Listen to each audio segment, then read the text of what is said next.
একই ছাদনাতলায় ৩৮ জোড়া বরকনে আলিপুরদুয়ারে ব্যতিক্রমী গণবিবাহ।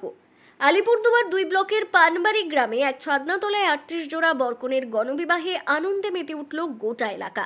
শনিবার লক্ষ্মীর মাঠে আয়োজিত এই বিশেষ অনুষ্ঠানে সামাজিক ও আর্থিক বাধায় বিয়ে না হওয়া আদিবাসী পাত্রপাত্রীরা বিবাহ বন্ধনে আবদ্ধ হন।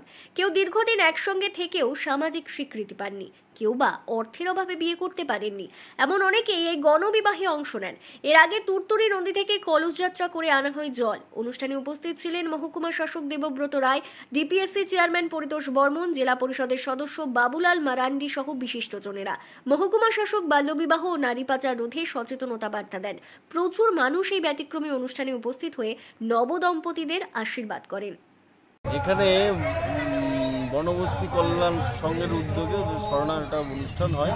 সেই অনুষ্ঠান উপলক্ষে ওদের একটা কৃষ্টির উৎসব। সেই কৃষ্টির উৎসবে ৩৬ জন কাপেল, আমাদের অভাবগ্রস্ত ভাই বোনেরা যারা তাদের ছেলে মেয়ে পছন্দ করে রেখেছে পারিবারিকভাবে, কিন্তু আর্থিক দুরবস্থার জন্য তারা সামাজিকভাবে বিয়েটা করতে পারেনি, তাদের এখানে একটা বিয়ের ব্যবস্থা, যে গণবিবাহের ব্যবস্থা আপনারা শুনছেন, মন্ত্র উচ্চারিত হচ্ছে। তাদের কৃষ্টির তারা মন্ত্র উচ্চারণ করে একদম হিন্দু মতে যেভাবে অনুষ্ঠান হয় বিয়ে অনুষ্ঠান, সেটা ওরা।